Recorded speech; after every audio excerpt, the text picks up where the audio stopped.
back, everybody, to session 2 of Howard University. I'm super excited. I'm going to have to reconnect us on the Periscope, but I'll do that once we get into the conversation. I am Dr. Charles Cole, and I'm here with Dr. Howard Fuller. I love being this man's TA, and I will bring him into the show appropriately. But first, in session 1, we got acquainted and discussed the importance of continuing to show up in the fight for Black students, despite the political circumstances. In today's session, we discuss from Katrina to COVID-19, dissecting the many ways through history in this country of how Black folks have often gotten the short end of the stick, especially in national tragedies. Dr. Fuller would draw from his experience and explain what we can do in the face of those facts. And later, we will be joined by a special guest, Ray Ankrum, my co-host of at A Black Hands, and we will eventually get the other hands on this show as well. But he's an amazing educator for Black folks, but he's also a Louisiana native. So class is now in session. Dr. Fuller, how are you? Hey, I'm good, my brother. It's good to see you.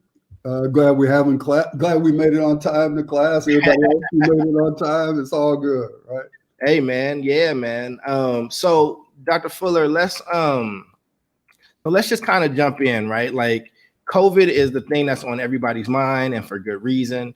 Can you just kind of reflect on this real quick and just kind of talk to us about, you know, what these numbers are saying to you? And I'll post them up just to kind of help folks get a better understanding.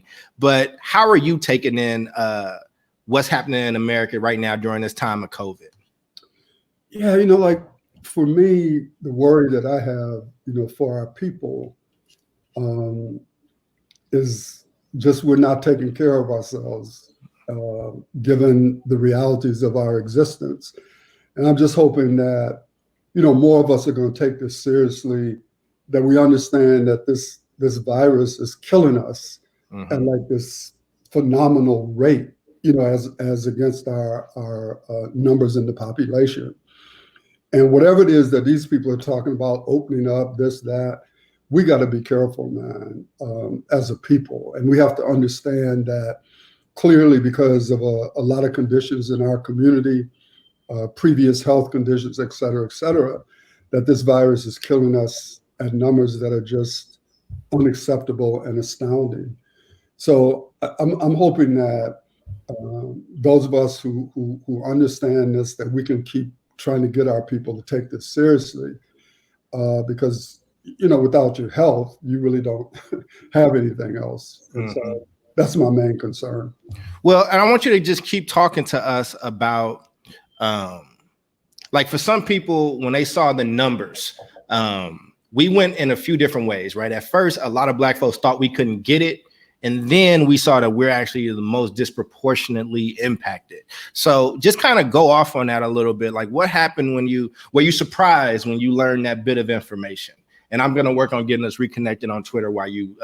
You mean the information about the numbers? Was I surprised? Yeah.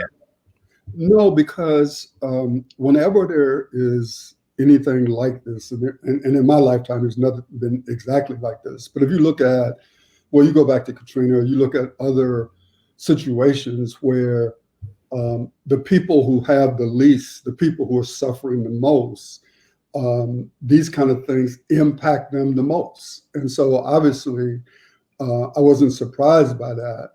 I was just, as you are and anybody else who cares about our people, just concerned that, you know, so many of us were dying, or so many of us are getting sick and all of that. And that sometimes we didn't seem to be taking it as serious as we should. But hopefully, you know, as this thing keeps going on, that you look up and realize, look, man, there's almost 100,000 people have died in this country, right? And that number may not be a real number. And then the number of people who get ill, and maybe they don't die, but then it lingers and it stays with them. And so we got to keep getting that message out to our people about how important it is to treat this pandemic seriously. Well, I mean, and I appreciate that, man. I mean, listen, here goes some of the numbers, right? So Black Americans make up 13.4% of the population, but account for more than half of all the COVID cases. Like, I mean, what does that tell you, though? What does that tell you about our country? Like, what does that tell you about systemic racism?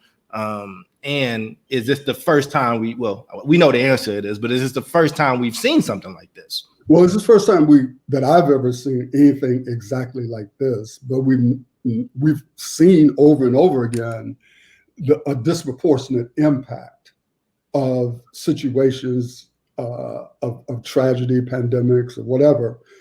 But I think, Charles, to me, like the main thing about this, man, is we have to be clear that there are political forces in this country who have decided that our lives are not worth it. You know, I mean, you go back and remember people talking about Black Lives Matter, and people really didn't understand, well, why are you talking about Black Lives Matter? You know, all lives matter. But the point that people were trying to make, I thought, was the opposite, that our lives don't matter. And that in fact, you can see the way that certain decisions are being made around this pandemic, that there's a significant force in this country that have decided that, you know, okay, it's Black people dying, brown people, it's people who work in meat packing plants, it's old folks in nursing homes. It ain't us, right? It ain't us that's dying. And when you have a country that operates with that type of philosophy, what it's saying to us is that we better care deeply about ourselves, because they don't. And if we don't understand that, man, we're like operating under illusions, right? And I remember, you know, years ago, people used to say, you know, cast away illusions and prepare to struggle. And so I think that that's really where we are. We got to cast away any kind of illusions about what it is that's actually going on, and then figure out how we're going to help ourselves on this side of it. And then equally important, what are we going to do whenever we reach the other side, whatever that other side looks like? What are we going to do as a people? Yeah, I mean, when I think about this, and when I was doing the background for this, and I just looked at just in history, when there are national disasters or whatnot that happen in this country, it tends to hit different people in different ways. And I wanted to kind of talk about that. And later on, we'll bring in our good brother, Ray, who is a Louisiana native, when we get to the part about Katrina. But there's a lot of different things that's happened in this country where the Black lives have just been super, just like they were just of no value to the people in power. And we were kind of sacrificed. What are you thinking as people are pushing to reopen cities, and you're seeing the protest, and this started a lot after the numbers came out of who was actually dying? Like, what's your reaction to that? I mean, I'm just curious, like, because I know there's some mixed feelings in the world right now. Hey, man, I'm still closed. That's my reaction. You know, and whatever Trump say, I'll do the opposite. That's my second reaction, man. But seriously, I mean, I was listening to the mayor of was it Montgomery? I think it was, or Birmingham. I think it might have been Montgomery. It's a Black dude, man. He was talking about what's beginning to happen there in terms of their hospitals and all of that. I mean, I listened to this sister from Atlanta, man, the mayor, who makes a lot of sense, man. And she was trying to explain that, yeah, you know, the country may be open, but we still have to be super cautious. You know, we got to wear masks. We got to do social distancing. We got to do all of these things, man, because it only takes like one outbreak. I think I saw something today about a graduation that occurred, and maybe it was in Atlanta or somewhere, right? And where all you take is one person gets sick, and then all of a sudden it spreads like wildfire. It's the same thing with going into churches, right? You go into a church, one person gets sick, and all of a sudden there's 30 cases. Then those 30 people are dealing with other people. And we just got to be aware of this, man. And we have to do the things that will keep us safe. And wearing a mask is a simple thing. I mean, I heard people talking, oh, man, I ain't wearing no mask, man. You know what that's like? And I'm going to say this, man. I hope people don't, you know, get mad and stuff. But, you know, when I got prostate cancer, one of the things I started to do was to try to get Black men to, you know, go get tested, right? Oh, no, man, I ain't. I can't get tested, and, I ain't gonna have no doctor putting his finger up my blah, blah, blah. And then, like, I was trying to figure out a way to explain to these brothers, man, because, the worry was, well, I may be incontinent, or the most important thing is I can't have sex, man. And so I don't even want to know. So I told the brother, man, look, man, one thing that's really clear to me, man, it's crystal clear, is that every dead man is impotent. You know what I mean? That's how we got to understand this, man. I mean, you can't get none when you're dead. And so you got to do whatever it is, man, to stay alive. And so we got to approach this disease, man, in the same way that, you got to do what it takes to stay healthy, because you're not going to be able to work if you're sick. You're not going to be able to work if you're dead. And so we have to do the things that we have to do to stay safe. And I can't say that enough. So let's start talking about a few other things in history, right? Because I was having this conversation with some folks, and some relatively young folks, some young Black folks, actually, some young black folks, and they just were not aware, like, historically, of what has happened to Black folks in moments like this. Now, this COVID-19 is new for the world in some cases, not really, because we got the Spanish flu and other things and whatnot. But I started telling them about just different things in history. And one that we started with was just the Tuskegee Trials, and just what happened there. Would you, can for my young people that are going to watch this later, because I pressed on them about it, can you explain to them what happened in the Tuskegee Trials? It was the syphilis trials, where what they did was they used Black men as guinea pigs on a syphilis experiment. And this is one of the things I've said to people over and over again. Don't talk to me about, like private sector oppresses Black people. I'm saying every sector has oppressed Black people. It wasn't the private sector that did the syphilis experiment. It was the government. And then we have to understand that at different points in time, the government of this country has been not only complicit, but totally involved in the oppression of our people. And so that it's one of those things, Charles, where if you understand history, you're cautious about the government, you're cautious about the private sector, because you know that there have been moments in time where it has been in their interest to oppress us. Mm-hmm. And so we have to be clear that we have to be looking always at what is in our best interest. How do we try to pursue things where we have to try to define what is in our best interest? But again, if you don't understand history, you may get confused and think that, oh, well, this particular sector has never done this to our people. Every sector of this country has oppressed our people in one way or another. So that when anything like this happens, we have to be clear-headed. We have to listen. We have to understand the data. We have to understand the difference between how this is going to impact us versus other people. And then we have to figure out not only how do we try to get help from other people, but how do we try to help ourselves? And I always believe that we should ground our help in ourselves first. And then it is a question of how do we get help from allies and from people who do want things to be different. But when you sit down with people at a table to discuss something, if you don't know what your own interests are when you sit down there at the table, how the hell are you going to come away with something that will help you? And, right. And so whether it's dealing with a pandemic, whether it's how we're going to do education or what we're going to do about jobs, we got to have an analysis of what would be in our best interest. What is the best thing for us? And what does it say? Go from there.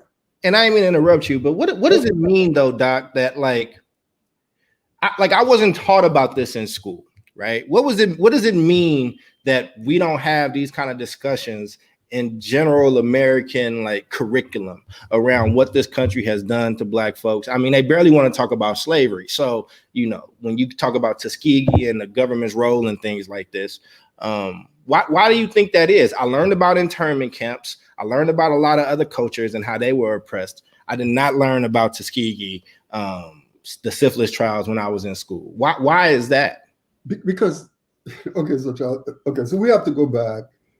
And maybe we should have one of our sessions, man, on Du Bois' Black Reconstruction, right? Because you have to go back and understand, man, that when they brought us here as slaves, well, first of all, we didn't come here initially as slaves. We came as indentured servants.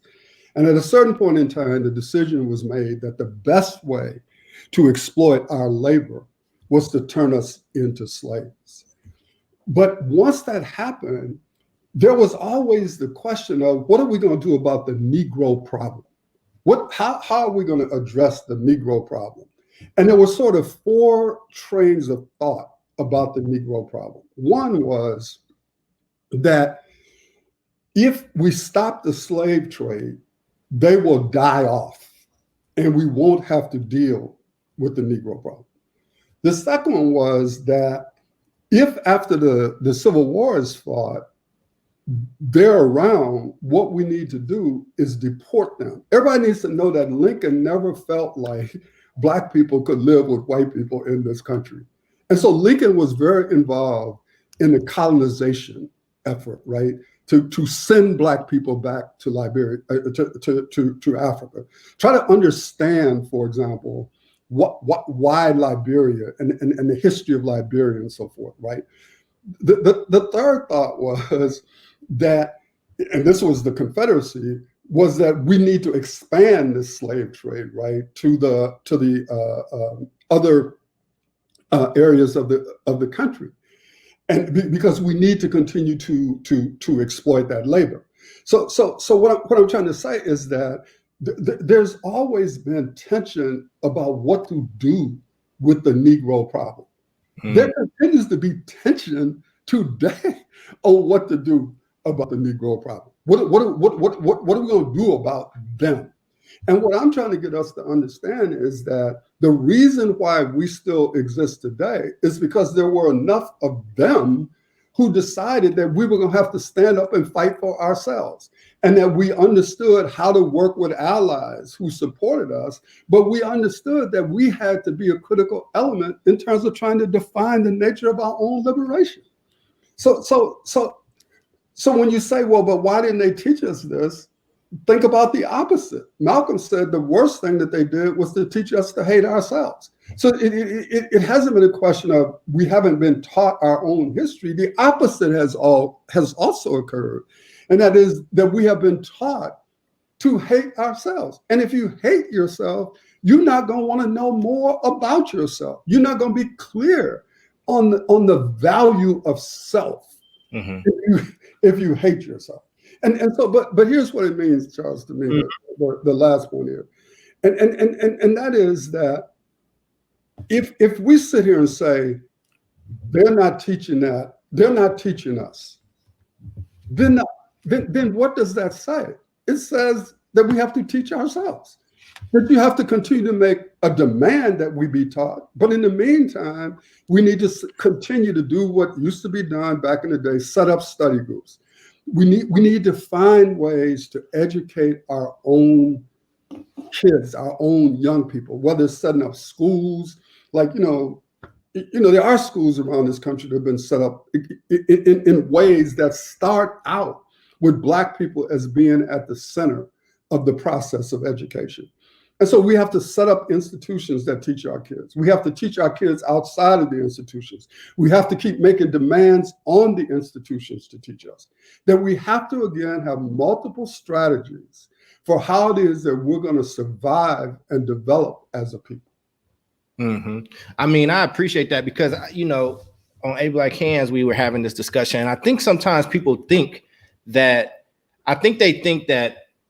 I don't want to push the education system forward. I think we definitely should push it forward. We should always push forward. I also think that there should be multiple plans at all times kind of happening and being deployed because one, change takes a long time. And two, no one's ever going to teach us or love us like we can. You know what I mean? Like, I don't believe, and this is me personally, this is Charles. I don't believe somebody that is not in their DNA to like love and take care of us can do a better job of loving on us, right? So it starts with where we are. So again, this can happen in schools, but it can also happen in groups. It can happen, you know what I mean? It can happen in a lot of different ways. It can happen at your church. It can happen at your mosque. It can happen on Saturday morning before you let your kids go outside. But there has to be something that teaches us how to love us first. And it's hard to do that when you don't know who you are and you don't know where you come from. So, I think when I talk about agency or liberation in that way, that's what I'm talking about. Like, I just cannot put my eggs in a basket that clearly has a big gaping hole in it where these eggs just keep dropping as you walk. But the important thing, what's interesting, Charles, about what you said is the fact that the same conversation that we're sitting here now having has been had for years. Right? In other words, like each generation rises up and say, hey, man, we need to learn more about ourselves, right? I mean, when I was your age, I was in conversations with people my age talking about, we need to learn more about ourselves. So my point is, at what point in time are we going to quit having the damn conversation and actually do it, right? Because we've been talking about this for as long as I can remember. So the question is, if this is important to do, what is it that is preventing us from doing it? And as we think about what we're going to do on the other side of this, what is going to be different? Because one of the things I want to focus in on, man, is I'm just concerned that we're all talking about, oh, man, things ain't going to be the same on the other side, and we're going to have to do this and that. I've heard that before, not in a situation exactly like this, but there have been other times where people have said, oh, this happened, so therefore we're not going to allow this to happen again. And then it keeps happening over and over again, right? So at a certain point in time, the question becomes, when are we actually going to do something different, as opposed to saying something needs to be different? And so what I would argue, Charles, is that it's incumbent on those of us who actually believe, we should do more to educate ourselves. It's incumbent on us to do it. It's incumbent on us to come up with various mechanisms to actually make that happen, or else we're just talking. Right. I did want to add one thing, because when I was talking about, this history of Black people, I talked about these 4 ways that they sort of view what was going to happen to us, and I only gave 3. The 4th one was that they actually thought initially that during the colonial period, afterwards, that we could be converted to Christianity and would somehow become a part of the American fabric. That went away pretty quickly, and it went away if you read the Constitution, where they defined us as 3/5 of a human being. And people should always understand that when the Constitution was written, the way we are defined in the Constitution is that we're 3/5 of a human being, right? And that was really for voting purposes for white people. I want to ask you, because I want to capture all those. I got the first one. Can you just tell me 2 and 3 again? So the first one was, if we stop the slave trade, they'll die off. Give me 2 and 3 again so I can do the cliff notes. So it was sort of in this order, right? It was that Black people, after conversion to Christianity, would sort of be the same as the other subjects from the British king, right? That would become a part of the society. That went away pretty quickly. That one didn't last very long. The second one was that when the slave trade was stopped, that Black people would just die out. And so you need to realize that the attack and the argument to end the slave trade came out of that philosophical argument, right? That, if we stop bringing them over here, that they're just ultimately going to die out. The third one was that if they don't die out, and if they gradually become sort of emancipated, as happened with the Emancipation Proclamation, then the work should begin immediately to export them, to get them out of the country. And the theory of it was that they would just die that we would die from laziness or disease, right? But the idea was to get them out of America. And then the last one was the one that the Confederacy believed, and that was that Black people were destined to be perpetual slaves. It was a part of our makeup to be slaves. And so therefore, what should really be done was expanding the amount of land and territory where slavery was allowed. I think that's great, man. I just wanted to capture that so I can get these in the notes and the cliff notes after the session. you know, if we look at how those things kind of fared and if they lasted, I mean, I can make an argument that many of those things still last, right? I mean, perpetual slavery, when we look at who's in prison now, when we look at who most of the essential workers are that have to kind of put their lives on the line, regardless of what the climate is in the country. See, the thing that I think people don't think about when they talk about power is, one, power never concedes itself. They never just stop and be like, well, I don't want to be in power no more. Let me just share, right? Power is taken. And I say that, and I know that sounds silly when I say it that way, but the reason why I say that is because people are always trying to appeal to the kindness of white people or the kindness of power.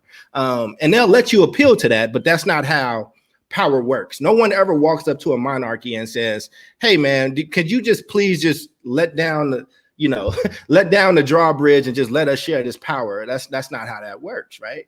And I think, too, one of the things that we actually need to have more conversation about is just because these things change name over time, like these folks made century plays and how they did things. So one of the books that you got us reading, and we're doing in the Eight Black Hands book club, is Education of Blacks in the South. And in that book, they laid out the groundwork for globalization. And what the South was saying was, we don't want them to learn how to read. The reason why is because we'll continue to have cheap labor. And the reason why they said they didn't want to do that is because those people in the South knew that step two, once that went away, was that they would then have to go out the country and find new people to bring in. Like, this wasn't something that happened on accident. Like, there were very smart people that made really long plays. And I think sometimes we think things just happen randomly. And I would argue that they don't. I would argue that these are some people that like make plans for that. I don't know. Maybe you let me know if I'm on the track or something. You can be like, nah, I disagree. But I'm just curious about your thoughts there.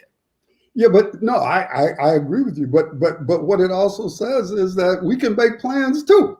It's like, I mean, it's like we're not sitting here like helpless. Like, there's differential power. There's no question about it. And the point you made is what Frederick Douglass said, right? If there is no struggle, there is no progress. And that power concedes nothing without a demand. It never did, and it never will. Mm-hmm. Right? And so you have to continue to make the demand. But the question is, you make the demand from what position and for what purpose? And if you demand something, what is it that you're demanding? What is it that you want to be different? What is it that you think needs to happen in order for our children, for example, to have a better chance? What is it that we're going to need to do on the other side of this pandemic to make sure that our children have some kind of chance when it comes to education? And the purpose of our children getting an education is so that they can engage in the practice of freedom, right? So that they can make a decision about how to transform their world. You go back to Paulo Freire, Pedagogy of the Oppressed, like the purpose of education is not to develop young people so that they can fit into the logic of the current order and conform to it. The purpose of education is to give them the skills that they need to engage in the transformation of their world. Right? That is in essence what the practice of freedom is. Right. And so we don't want our children just to learn so that they can go along. We want them to learn so that they have a greater capacity to redefine their own existence. That is what freedom is supposed to be, right? I mean, the thing to remember, man, Hotep said that freedom is not a place, it's not a destination, it's like a launching pad, man. And so that freedom is about giving you the capacity to provide purpose and direction. Right? That you have to have a purpose in your life and a direction in your life. If you don't have those two things, you just out here, man. You just out here in the wind. Man. So one of the jobs that we have is to constantly work to try to make sure that our people have the tools so that they can exercise freedom. Right. That's our responsibility. That's our responsibility to our ancestors. That's our responsibility to the people who are currently here. And that's our responsibility to our people who are going to come. I'm gonna say something that might be controversial, and we'll put a button here and come back on the other side of this next topic. But one thing I would say is, one, I do think it's time that we just kind of do something. I mean, hence Howard University, right? It's like we built this platform to actually give the curriculum and give the conversations that need to be had. Like there are so many ways that we can get information out there, and this is one way that we're trying to do it. And I think too, I think that we get distracted too easy. I think that it's like a ball bouncing on a screen, and we can say we care about this by any means necessary, and then something happens, somebody say something we don't like, and we get offended, and then we go off and sniff over there, and we forget the plan. And I think that there's a privilege thing in there. I think sometimes there's a privilege to be able to have a long game and stick to it. But I also think that, it's different because we don't have a collective power source that we actually trust as Black people in the same way that I think that we may have had before. But I think this is why we have these conversations. But I'm gonna put a pin there. And we can come back to that because I got solutions on the back end. But it brings up Katrina. And Katrina is a topic, it's one of those lightning rod topics because it's something that most of us have lived through. It's something that most of us have experienced. And even if you didn't know anything about your history, you watched this in real time and you watched Kanye say, Bush doesn't care about Black people and all that stuff. I want to bring in a very special guest. He is my co-host on A Black Hands. He is one of the most dynamic brothers I know. We argue a lot, but I really do love this brother. I think he is brilliant. And he also happens to be a Louisiana native. Ladies and gentlemen, let's welcome Mr. Ray Ankrum to the broadcast. How you doing, Ray? I'm doing well, man. Thanks for having me. Dr. Fuller, what's going on, OG? Hey, what's happening, my brother? Yo, this is like jumping on the track with Big Daddy Kane and Jay-Z. Oh, man, come on, man. Why you gonna I appreciate that. I need to have you with me more, Dr. Fuller, to get this type of love, man. But I and we eventually will. Like I said, I'm gonna try to get each of the A Black Hands on and some other special guests as we do these sessions. But let's talk about and reflect on Katrina. And let's talk about the significance there. Dr. Fuller, can you help draw us a dotted line between Katrina and COVID-19? Or maybe you feel like there isn't one, but if there is, can you help us draw that line? The only thing that I see, and I'll be interested in what Ray thinks. I remember when Katrina happened, I heard people say, we didn't know Black people was living like that in New Orleans. Or how come they don't just drive their car out of there? Well, they don't have cars. Why don't they just get out? Well, they don't have the resources to just get out. So we got this same thing coming now where people say, hey, well, you know what? This is shining a light on the inequities. Excuse me. The light been shining brightly on the inequities forever. The people who suffering knew about the inequities. And I read when I was in graduate school, they had this article by a dude named Frank Rieseman. And he was talking about what they call dirty workers. And what dirty workers were, that's the term they used. These was the police, and these were all the people that the mainstream society sent to keep them away from us. So they didn't want to know about the conditions that was happening. The job of the dirty workers was to keep that stuff over there with them so that it don't spill over on us. And so this whole idea, again, the argument is being made once again, when you look at all the deaths of Black people. Oh my God, I didn't know that these health conditions existed like that. I didn't know that people were living under circumstances like this where a virus could do this.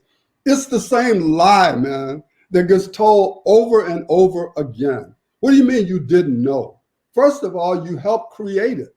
So how is it that you can't know that this was occurring? So if there's any connection between the two, that's the connection that I see.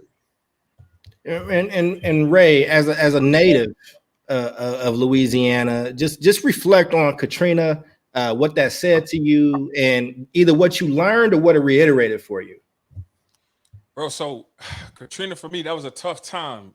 2005, I was in Baltimore, and my family is from St. Tammany Parish.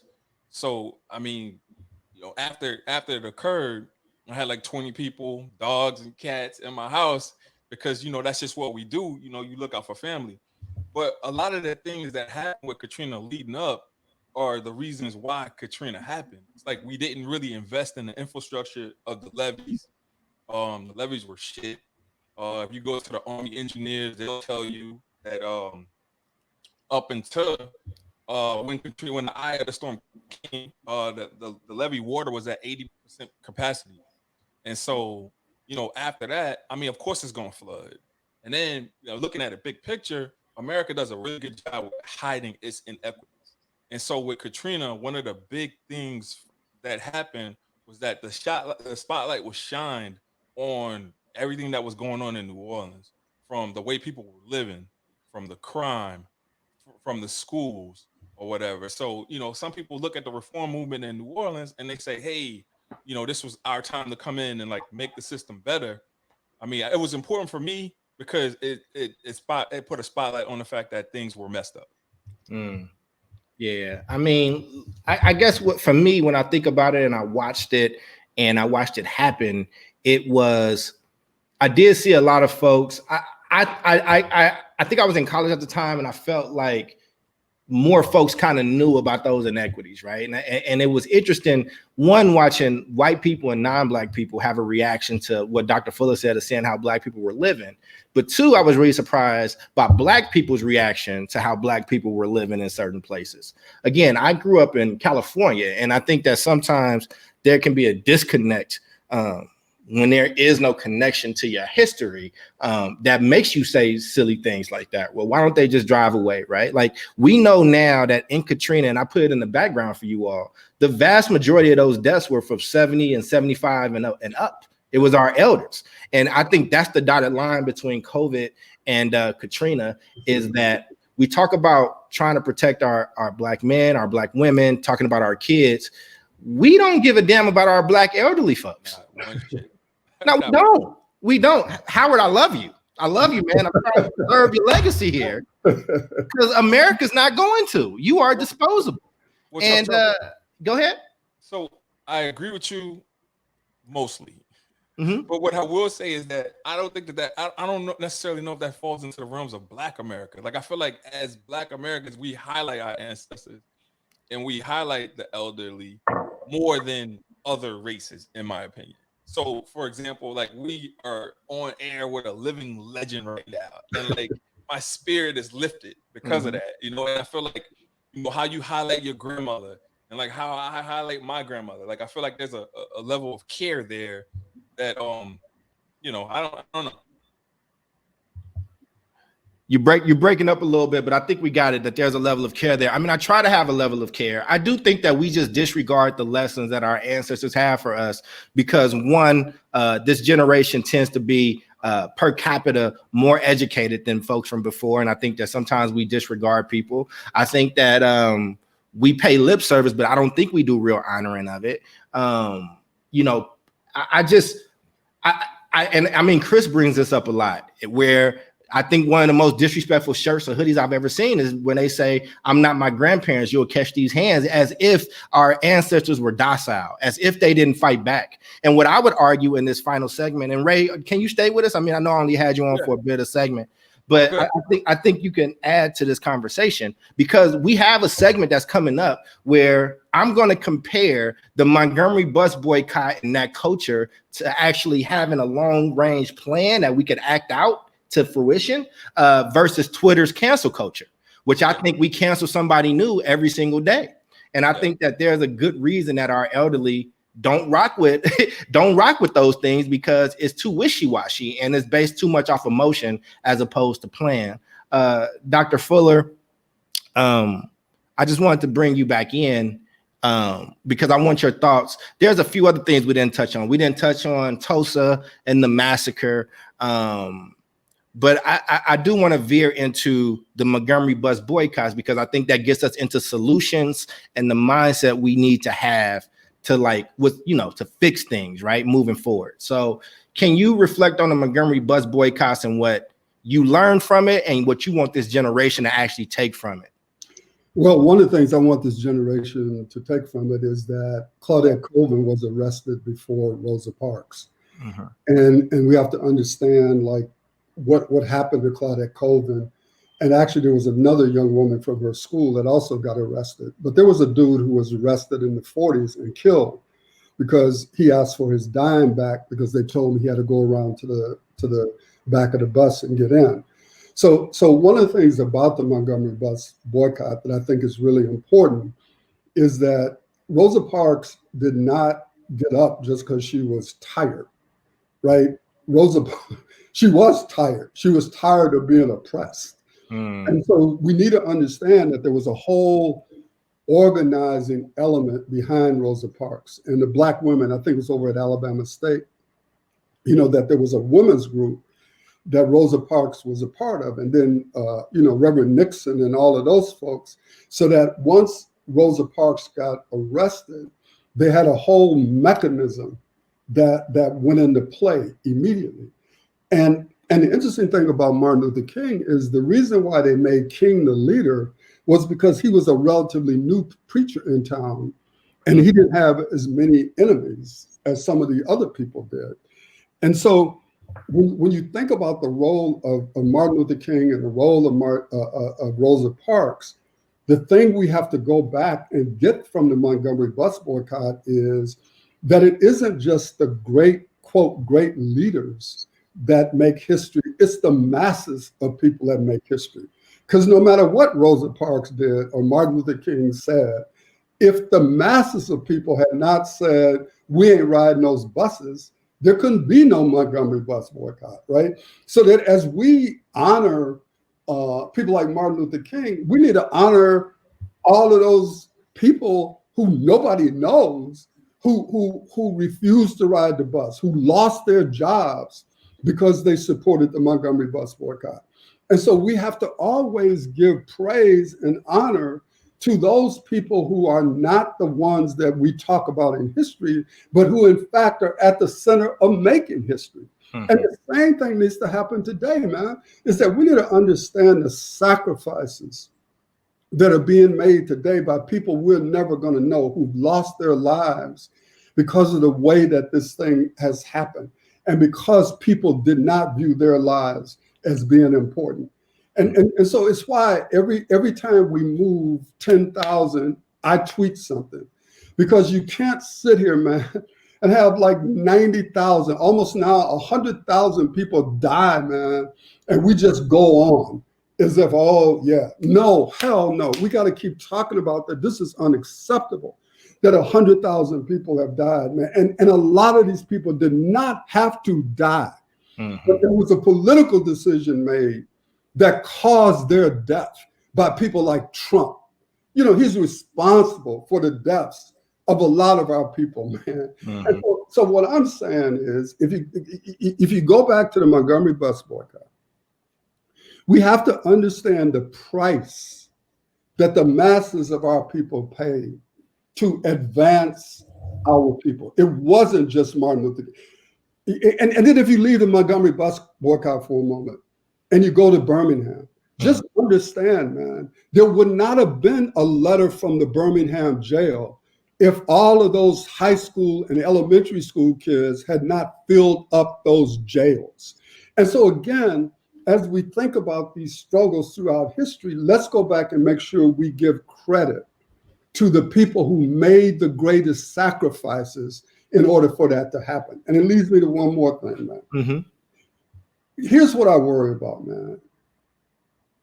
There's a way to look at the suffering of our people as an abstraction.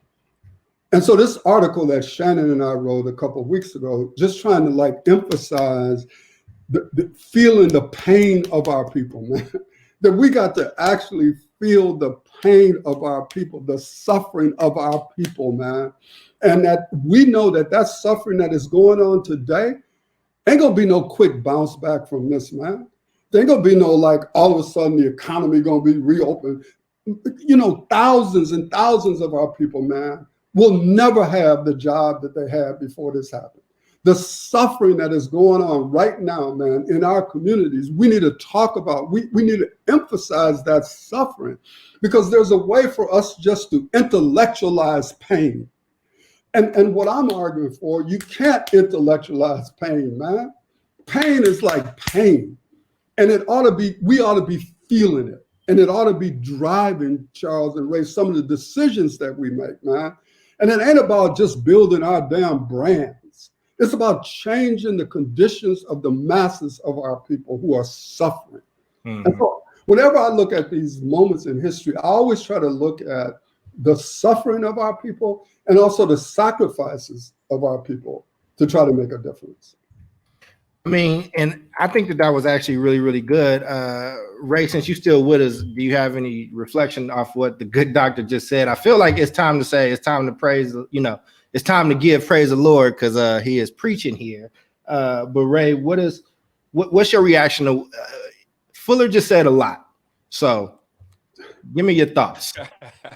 So, I mean, I love how he takes us back into history, and he places the focus on the folks that weren't on the main lines, and that how he gives us this picture of there were people that were behind the scenes that didn't necessarily get the credit, but they were doing the work.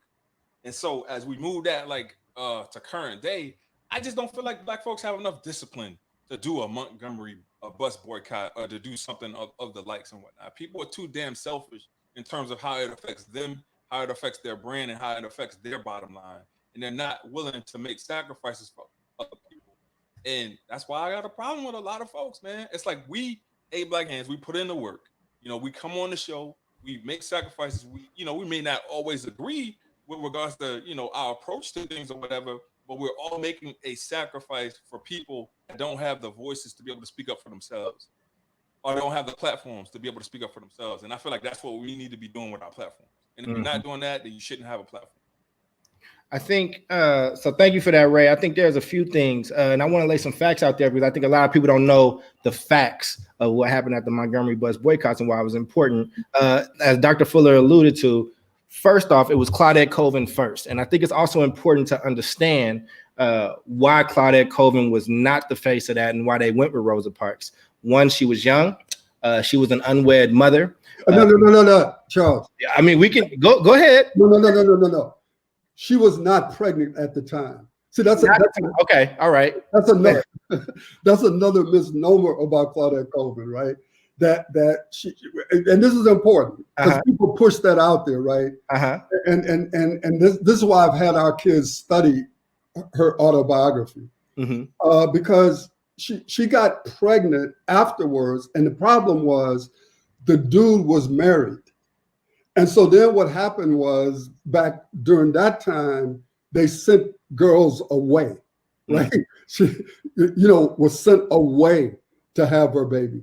But she came back, and this is important, right? Because she came back, and she was a part of the case that actually ended the Montgomery bus boycott and integrated the buses, in Montgomery.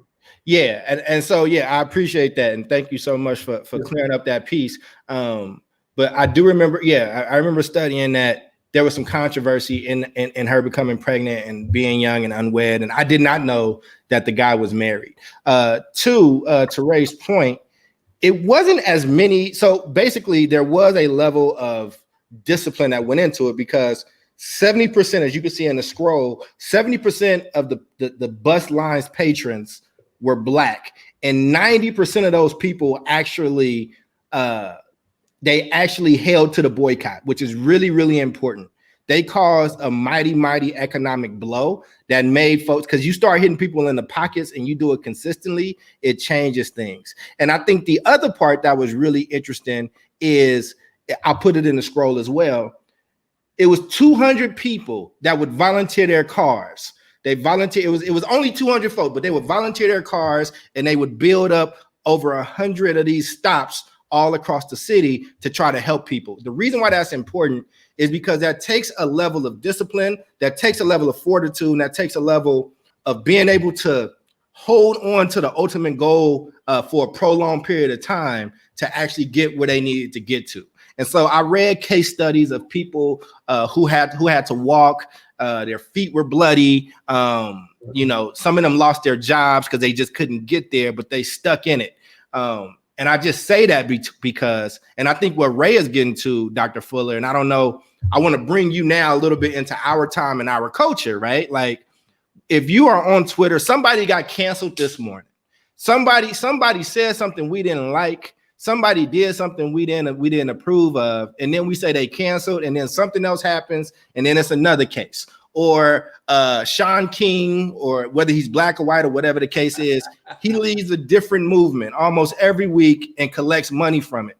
The point is that we've lost a lot of faith and trust, not just in the power structure, but in our own people and our own movements. How do you get that back, Dr. Fuller? Like, how do we, I mean, people give you slack, right? And I mean, I consider you one of our leaders. I follow you like pretty heavy. But with so much access to information, like people's voices being on the same level because of social media, how do we get that type of cohesion back? Or how do we evolve it so we can use it for our purposes? Well, first off, let's not overstate the cohesion from previous moments. Oh, absolutely. Right? So we gotta understand there's always been differences in our community. There's always been attacks on leaders. I mean, as much as people talk about they love Martin Luther King and everything, when Martin Luther King came out against the war, man, the attacks that came at Martin Luther King from Negro leaders was unbelievable. That's why I try to encourage people that every time you say you heard Martin Luther King's greatest speech was the March on Washington. No, his greatest speech was when he came out against the war at the Riverside Church. And that's the speech that you should go listen to, because that's what brought thunder and lightning down on his head in like a real way. So what the point I'm trying to make here is this, is that your generation and the generation behind you, whatever, like it or not, you all have like different tools out here. And those tools can be used for good and for bad. That's just the nature of it. And all of the wringing of hands and stuff ain't gonna stop people from getting canceled on Twitter, right? So the question for me is, how do you all decide to continue to move forward? Because some of the things you're talking about, there's nothing you can do about it, right? Because it's going to keep happening. So the reality of it is, you got to figure out in the midst of all of this, how do we develop that core of people that are going to continue to struggle? And the thing to remember, and I've said this over and over again, man, when I teach organizing, that if you think about the Bastille, the French Revolution, right? Mm-hmm. There's only a small circle of people who gonna storm the Bastille. There's another circle of people around the people who gonna storm the Bastille who gonna hold the coats. They're not gonna storm the Bastille, but they'll hold the coats. There's another group of people around them who gonna cheer for the coat holders. They ain't gonna hold the coats, and they ain't gonna storm the Bastille. A part of what you all just have to deal with is, who out here will storm the Bastille? Who out here are gonna cheer for the stormers? Who out here are going to hold the coats? And how do you maximize the role that each of these circles are going to play? And not spend a lot of time like being mad at the coat holders, right? The question is, how do we continue to effectively use the people who are prepared to struggle? How do we give support to them? And I've said this to you all, and I know you have to do it to a certain extent. You have to, clap back at some of these people. But some of these people, man, it ain't worth spending no time clapping back at these fools, man. I mean, the thing is, like, the time that you spend messing around with some of them, man, it's time taken away from consolidating the people who are prepared to struggle, man, and who need the support. And so one of the things we got to try to do is always figure out how to support the people who are willing to struggle. How is it that we continue to it's like, Charles, it's like if you're an organizer, and back when you could have meetings, and if you set up a meeting and you always know that 100 people tell you they coming, but ain't but about 30 of them gonna show up, man. Right. The last thing you should be doing is hollering at them about the people who didn't show up. They there, right? So the thing is, how do we take these people who are there, continue to consolidate them, continue to build the base? That's the only way that you can move struggle forward. You can be mad at all of these other people, but don't spend a lot of time with them, man. Because Right. you all know, man, that there's some people, man, if you spent your entire day talking to their dumbasses, it ain't gonna they ain't gonna like, oh, okay, man, you know. And so you gotta figure out, man, who is it worth spending time with, man? Right. And who is it ain't worth it, man? Well, part of this is I wanted to throw you an alley-oop, and I wanted to throw you an alley-oop because we talk about groups and small groups being nimble and doing the work. And I wanted you to talk a little bit just about your Freedom Coalition. Give them a teaser. We'll bring it up in the next episode, but we leave people wanting a little bit more. But briefly, how many folks did you all organize and storm on these presidential debates and get in these rooms with some of these candidates? It was, well, first of all, it started out, man, as you know, it started out with a call on July 6th, man. It was about 25 of us on the phone and decided to put the coalition together. And then it was about just doing what we said we were going to do, which is what we did. And sometimes when we did it, we had a lot of people. Sometimes we had 1,500 people in LA. We probably had like 20 people in South Carolina. To me, the issue wasn't how many people you had. It was we said we were going to do this, and we were there every time. We were there every time. Mm-hmm. And the message was going to be there every time. And so to a certain extent, that's what we have to do, Charles. We have to collect those people who are willing to struggle. Like right now, we just sent that open letter to Biden, right? And people, oh man, like, you know, why you send an open letter to Biden? Because that's a part of the process. That if y'all out there opposing Biden, you helping Trump. I'm telling Biden, you helping Trump by opposing us. I detest Donald Trump, but I ain't gonna be no silent Negro, you know, with Biden, just because somebody out there gonna say, well, if you say something against Biden, you helping Trump. Hell no. We need to be after Biden, and don't let people convince us that because you pushing Biden, you for Trump. Ain't nobody said that about Elizabeth Warren. She pushing her point of view. Bernie Sanders pushing her point of view. Ain't nobody said that they helping Trump because they on Biden, because they want Biden to do what they believe is important. Why in the hell would we not push our views about what's important to us? Because we worried that somebody gonna think we like Trump. I don't know who believes that, man. Well, I think part of it, I do think part of it, and I agree with you on that piece. I think part of it is there are folks that saying that they're not going to vote, and I do think that that's where it becomes an issue. But we can save that for a different episode. I want to, you know, that's the good thing about class being in session. We're gonna let people out on time. But Ray, just 30 seconds. I want to make sure we take care of our guests and get them out of here appropriately. What you got for us just in the last final 30 seconds of your time with us, brother? 30 seconds, man. So listen, if you have a platform to where it can benefit folks that don't necessarily have the voice or the wherewithal in order to be able to get things, then you use your platform in order to help folks out, especially the poor and disenfranchised. That's what I got. Appreciate you, man. Thank you, Ray, for joining us. And Dr. Fuller, just in closing, what would you like to say? Main thing I want to say, man, is stay healthy out there, man. Put on a mask.